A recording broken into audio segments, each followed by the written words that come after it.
அன்னை மரியா திரு அவையின் தாய். ஏனென்றால் திரு அவை எங்கே இருக்கிறது? ஆண்டவர் இயேசுவை தலையாக கொண்ட அவரது உடல்தான் திரு அவை. மறைந்த திருத்தந்தை 6ஆம் பவுல் மிக அழகாக எடுத்துரைக்கிறார். கிறிஸ்துவுக்கு தாய், திரு அவைக்கு தாய். காரணம், அந்த கிறிஸ்துவிலேதான் திரு அவை அடங்கி இருக்கிறது. கிறிஸ்துவை விட்டு பிரிந்து திரு அவையை தனியாக நாம் பார்க்க முடியாது.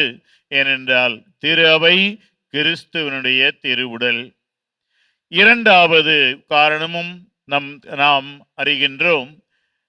சிலுவையின் அடியிலே இருக்கும்போது அங்கே ஆண்டவர் இயேசு 2 வாக்கியங்கள் மிக அழகாக குறிப்பிடுகிறார்.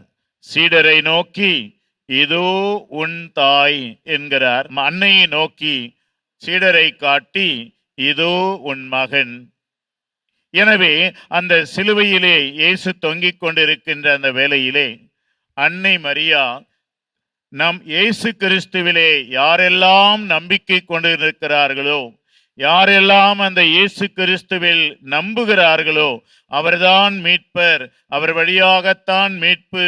அவர் வழியாக நாம் இறை தந்தையிடம் செல்ல முடியும், இறையாட்சியிலே இடம்பெற முடியும் என்று யாரெல்லாம் நம்புகிறார்களோ அவர்கள் அனைவருக்கும் அங்கே இயேசு கிறிஸ்து தன் அன்னையை அவர்களுக்கு தாயாக கொடுக்கிறார்.